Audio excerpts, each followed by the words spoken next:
ہم اکثر یہ غلطی یہ کرتے ہیں کہ ہم کوئی کام جب کرتے ہیں اس کام کو کرنے میں ہمارا طریقہ غلط ہوتا ہے، اور بجائے ہم اپنے طریقے کو درست کرنے کے ہم ایک غلط ازمپشن قائم کرتے ہیں، کیونکہ لوگ ہم اپنے آپ کو ایک غلط سٹوری سناتے ہیں اور ہم یہ سمجھتے ہیں کہ ہمارے اندر کوئی پرابلم ہے. کہ میں مثال اس کس طرح سے دیتا ہوں کہ اگر فرض کرو ایک کک ہے، وہ کچھ کھانا بنا رہا ہے اور جو اس کی ریسیپی ہے وہ ریسیپی غلط ہے، اور وہ جب بناتا ہے کھانا تو وہ کھانا خراب ہو جاتا ہے.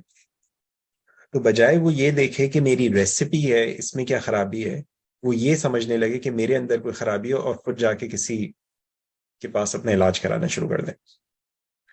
تو کتنے سال کے علاج کے بعد اس کا کھانا ٹھیک ہوگا اگر وہ اسی ریسیپی کو استعمال کرتا رہے؟ سو خرابی آپ کے اندر نہیں ہے، کبھی خرابی ہمارے ان طریقوں میں ہوتی ہے، ہمیں ان طریقوں کو تبدیل کرنے کی ضرورت ہوتی ہے. لیکن اگر ہمیں اس چیز کا اندازہ ہی نہیں، ہم نے کبھی سوچا ہی نہیں کہ ہمارے اندر یہ کمزوری ہے، ہمارے اندر یہ خرابی ہے، ہماری یہ ویکنس ہے، ہم اس کو کریکٹ بھی نہیں کر پاتے پھر. اوکے، ہم اس ویکنس پہ فوکس نہیں کرتے.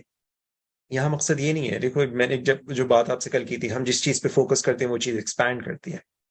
تو اگر ہم اپنی ویکنیس کو لے کر اس پہ فوکس کرنے لگے، ہمارا مقصد یہ نہیں ہے. ہمارا مقصد یہ ہے ہم اپنی اس ویکنیس کو point out, okay this is where I am making a mistake so I can correct it. Do not focus on it, just become aware of it so you can correct it.